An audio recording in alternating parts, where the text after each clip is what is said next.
Hey everybody, welcome back. Today we're in Siracusa, Sicily. We were meeting with Guido Gaudioso, and he's our attorney here in Sicily that is explaining to us Italian residency today, which I know is very exciting for a lot of people because there's a lot of people out there that are looking at Italy as a place in the EU that has a great cost of living and a good climate, and there's also affordable housing. So for retirement purposes, an American on Social Security could go a long ways. The average American couple on Social Security has $2,900 a month that they can spend, whereas a single person has $1,900 a month. In America, there's not many places that's going to give you a great standard of living, but here in Italy, it might work out for you. So stick around while we talk to Guido.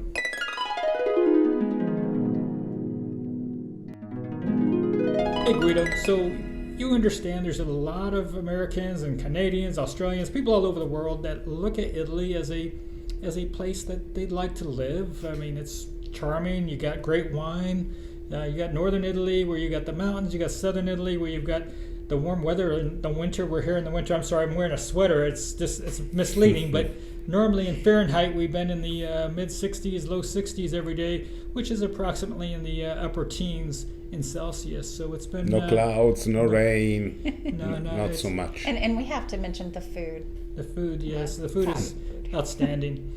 So Guido, if somebody wants to come here, what type of residency do they want to apply for, and how do they do it, and what's required? Okay, so thank you for the appreciation. The world is beautiful. USA also, other countries are beautiful, but here we have some good points for us.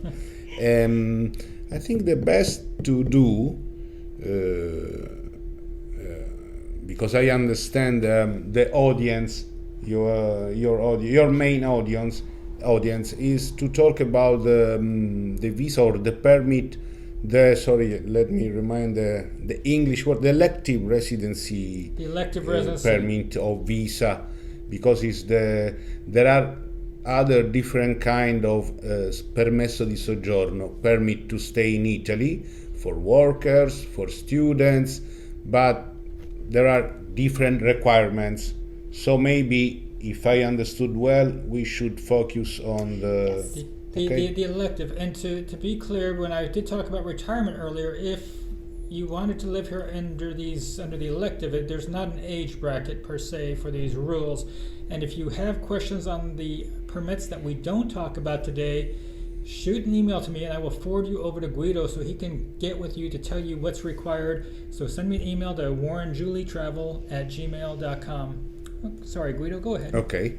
So we could say that I'm an attorney, so I try, with my bad English in this case, in Italian it's better, to be the more accurate and detailed possible, or more accurate.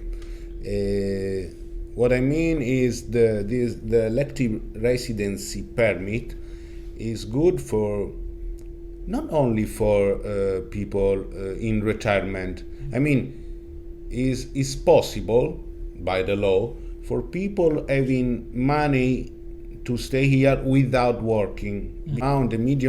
The minimum amount is around 30,000, as you saw, maybe 30,000, 31,000 euros.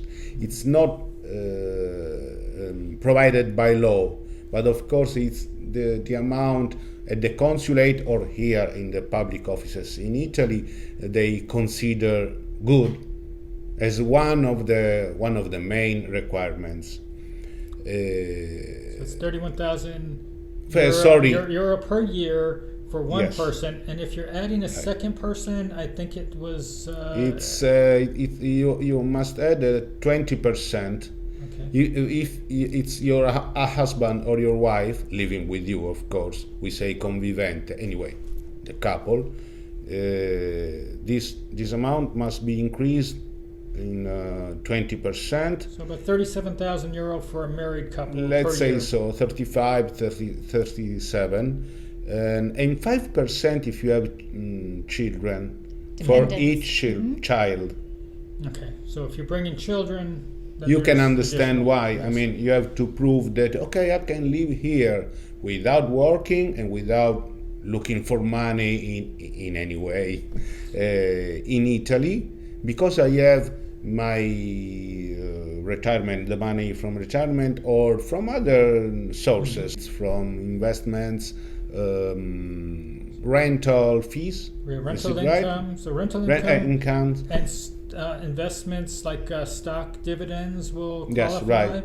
Or anything coming from a maybe an annuity that's paying out. Yes. So if you're receiving some sort of verifiable income or income that you can make off of your investments, Yes, that right. will help you to get over Correct. that threshold. Because when we do the math, if you're an average Social Security person and you're doing $2,900 a month on a couple, you'd probably have to just come up a little bit above the average. So if you have those extra investments, then you'll be able to meet that financial threshold. And of course, we are talking about financial resources on the long terms. I mean, I have a 30,000 this year. I don't know the next year. Of course, it can. It Right. doesn't work like here. Guaranteed income. Yes. And one of the other questions I heard from you was: is it possible to go for the application for this kind of permit of visa in one own country, or it's better to be already in Italy and then go for the application? So, is it possible to ask? I don't know. You are from, or you are born and live in USA. You can go for the application. You can ask for the application to the Consolato Italiano in your town or the closest autorità consolare. But for some reason, some good reasons that we are going to talk about briefly and very quick, maybe it's better to be here, because one of the other requirements is, of course, the proof to have a place where to stay in Italy. So you can purchase an apartment, a house, a villa, a castle, whatever you want, and you can, or you can rent an apartment, but you have to just to ask for the permit. You have to prove so you have money enough, let's say so, in the poor way, to have a place where to stay and where to live. So of course, just if you think about this, it's better to be already here, and this is possible. If you want, I can explain. Yes. So I think what we're speaking to is that some of the guidance online can be really gray, guys, and that's why we have to really get to an attorney to find out what is and is not possible.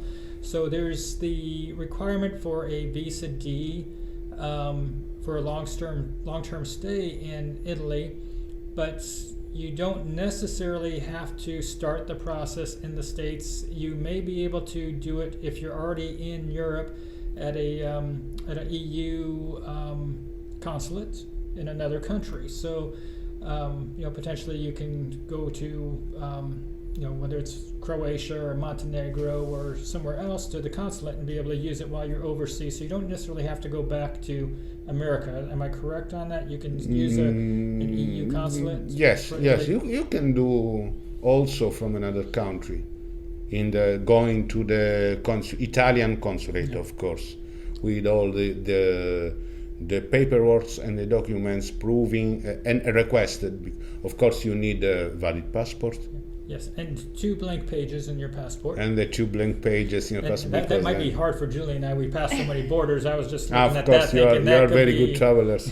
So challenging. So I'm to understand, it's possible to get your long-term visa outside of Italy, but you don't have to do it in America as an American citizen?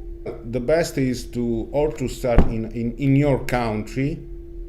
You know what and why? Most of all because it's easier to get all the necessary documentations there, because you need also correct me if I say it wrong, the certification of birth or the one about the marriage, some certification of stato civile, anagrafe, I don't remember the word in English. Your security background check, your Or police records. Yes, and so Normally FBI. it can be that one. That we also talked about the what is how do you call it in English, the documents about your relationship with the law. Yeah, the FBI. You commit some background crimes? check. No. For America, you're going to need an FBI background check to bring along with you, because what they're going to look for is your police records, and if you're in another country,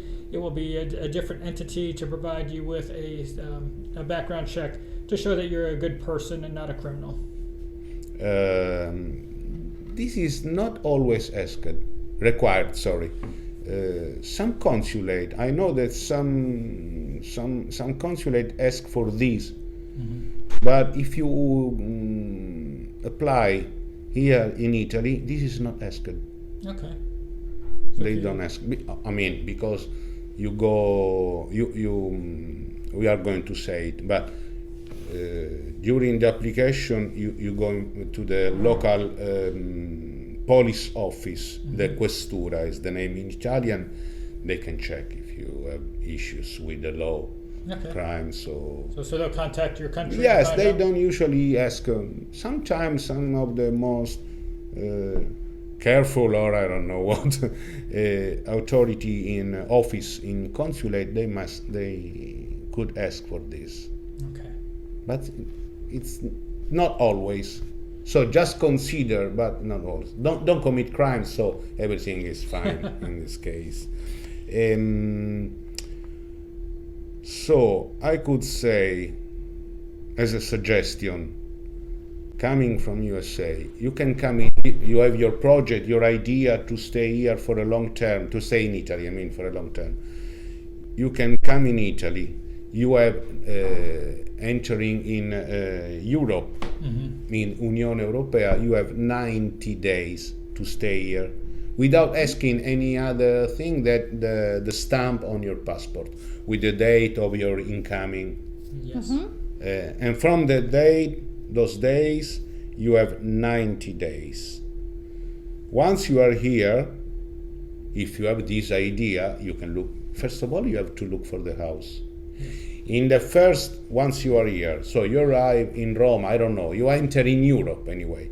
You arrive in Italy, you have 8 days to go to the police office, to the questura, there is the immigration office there, to ask for I'm saying in Italian and then we can translate it, for the dichiarazione di presenza, because you already have the stamp. So under the law, by the law, is it possible for you to stay legally in Europe, not only in Italy? Anyway, but then you have to ask for the dichiarazione di presenza, declaration of presence, could be something like that, okay?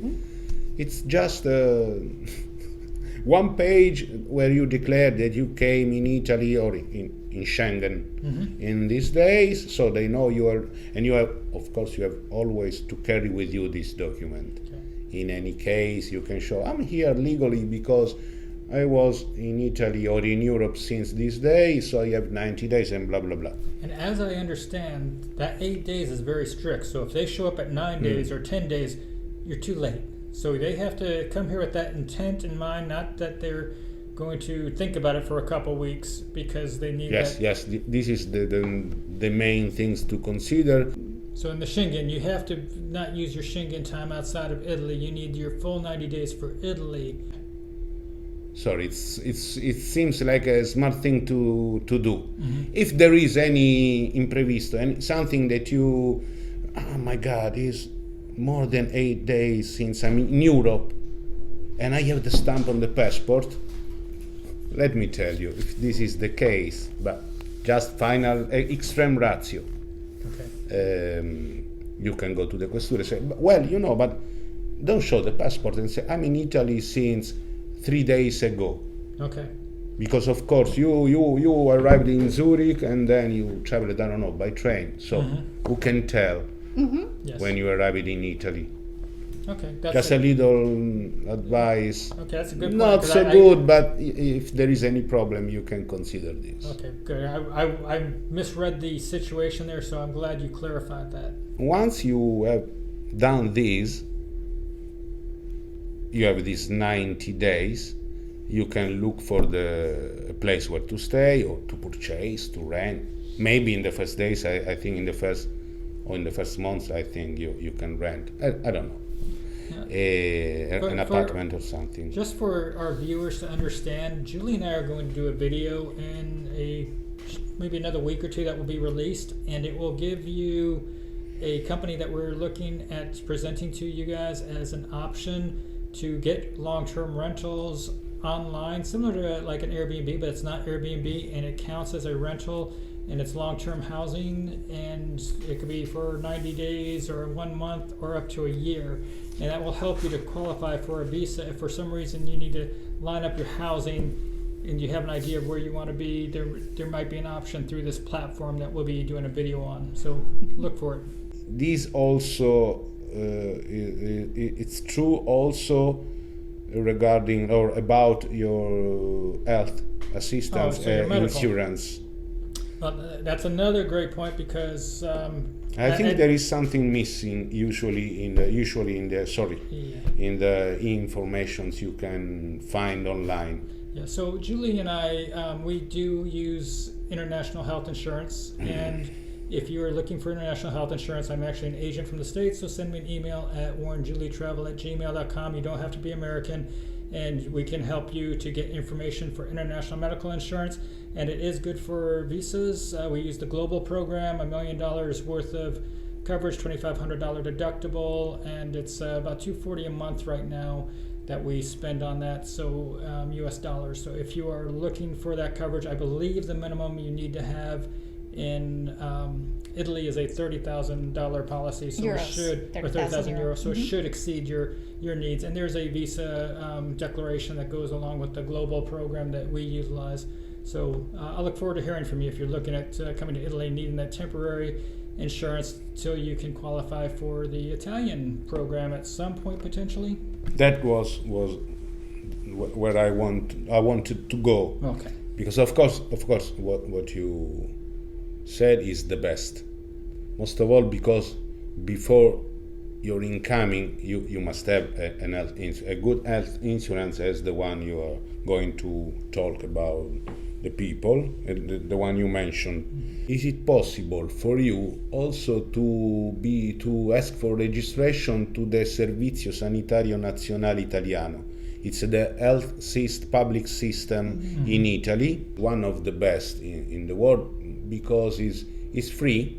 Of course, you need to, also in this case, you need to do the correct application. You need codice fiscale, the tax code, to ask for the tax code, and then and this could be it's possible also for the foreigners with elective residency visa. Also, before asking for the elective residency visa, you ask for the tax code, and then with this you can ask for registration to the, I'm saying in Italian, to the Servizio Sanitario Nazionale. So, totally free. How long does it take for somebody to be able to come in, get their residency, but also then become effective onto the Italian health system? And for my experience, it can take from 4 to 6, 8 months. Okay. So because of bureaucracy, there is not so many people working in the public office, so they have a lot of things to do and so. So you wouldn't have the health insurance until that's approved, correct? The Italian health insurance. You wouldn't have the national. No, you can have it. Sorry, but you can have it just asking for the day, the appointment, the meeting to the office, having your tax code, and proving that you already asked for you are waiting for the application. Okay. You can go. So you can go to the doctor with that when you can get that to approved? there is what is the So right your word? residency, Oh, let's say to the hospital. There are your residency permit could be in pending status, pending, right? So but this you is could the, still use the national health system. yes. Okay. So, Yes. so once a person has a tax ID number, let's ask the question: do they have to start paying taxes on anything? On income from their other country? Retirement? Not yet. Not until you are not resident in the other, meaning in Italy, and you need to declare your residence in Italy and to live here more than 6 months. 183 days or more. Okay. Yes. And you pay taxes here only if the, how can I say it in the simplest way, if the money is made here. Okay. And if you're doing an elective residency, you're not allowed to work on that residency. You're supposed No. to be self-sufficient. So basically they would not be paying tax on anything on income because they are No, not supposed because to be you are, working here. yes, right.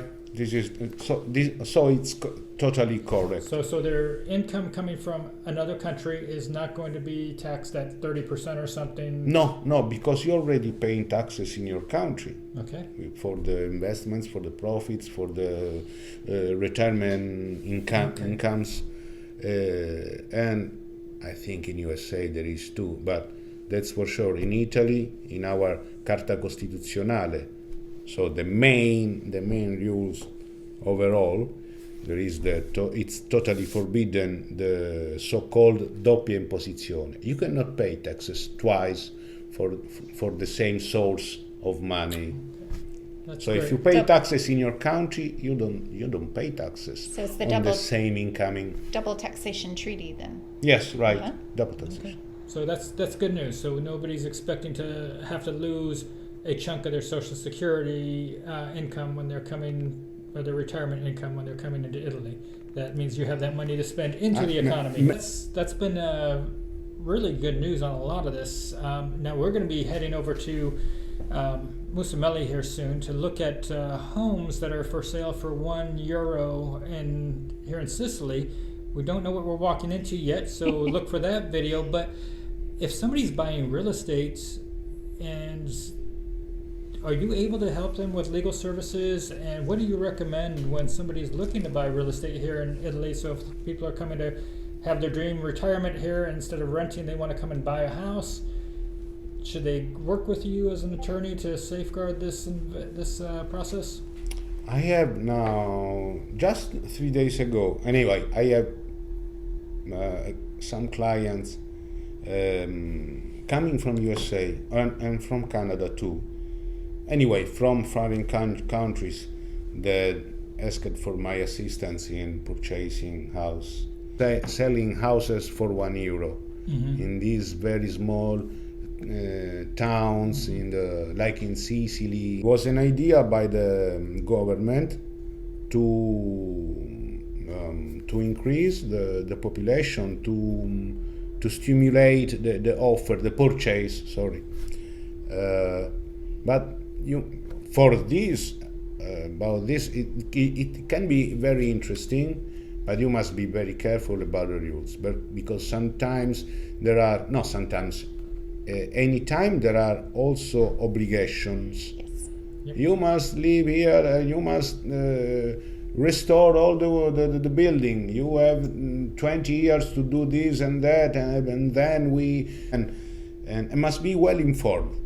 So legal assistance and advisors are very, very suggested Yeah. and very important. Yeah, so Yes. as we understand on this, the €1 homes that we'll be looking at, there will be a requirement to fix these up, and they're not in fantastic shape, but they're standing structures. But you may have to go in and update plumbing, electrical, and do a lot of things. Italy has had a shrinking population for a while, unfortunately, and so there's towns that are half the size or a third the size that they used to be, and they're trying to keep the town up and keep it habitable. So we're interested to see what these towns look like. There's probably, I think, 5 or 6 of these types of towns with this deal throughout Italy, but we'll be looking at one of them. And usually the places are very beautiful. You could enjoy because they are small town in the inside of, in this case, of Sicily. So for a quiet life, it's very beautiful. If you look for, but we are talking about people that now is looking for fine weather and good life. So it could be a good solution. Place to drink wine with some friends. Yes, yes. I think this has been very enlightening. Is there anything that we haven't spoke about that you feel needs to be shared? Well, if you remember the last time we met, I told you, and maybe I was not clear enough talking with you, because then more and more you go in the argumentation, and the more you need details and details. Like, I don't know, if you are going for the application for the, what is that, elective residency visa, you must go to the postal office. Compiling is the right writing down. Compiling is good. Compiling the so-called kit, the application. So you have to complete the kit from the post office. Yes, the kit, and sending it through the postal office, and then the immigration office, the police, the questura, is going to send you a message for the convocation and anyway the appointment for the taking pictures, the fingerprints and so on. Complete the application, and then you have your a copy of your permit, and in, let's say, no more than a month, then they send you, or they send you back home if you have not the requirement. No, just kidding. They send you by mail your permit. Okay. So you are in Siracusa, Sicily. If somebody is coming in and they want to be in Rimini, Italy, or up near Venice or somewhere else, can they still utilize your services to work with them? Yes, of course. Immigration. I wonder if this. I think the thing works like this also in USA or other countries. But an attorney can work on behalf of his client or her client in any part of the country. Okay, very good. So you don't have to just be looking at Sicily. If you're looking at coming to Italy, then our buddy here, Guido, should be the guy you're talking to. Too nice. So we will be glad to forward any questions you have over to Guido. So send me any questions or needs that you have, or if you need to contact Guido, to warrenjulietravel@gmail.com, and I will be forwarding those emails over to Guido for him to respond back to and get with you guys, or to have one of his professional colleagues, if need be, to assist you. So I think we've hit most of the important topics today. So Guido, thank you so very much. Now, as a reminder, everybody, if you haven't already, please give this video a like. Don't forget to subscribe. Julie and I, we're traveling the world with our two dogs. We're trying to see what it's like to live in different places, and we're trying to share our experiences and expenses with you. And we hope that you're going to join us to travel. Yeah. So until next time, have a great day, everybody. Ciao. Ciao. Bye-bye.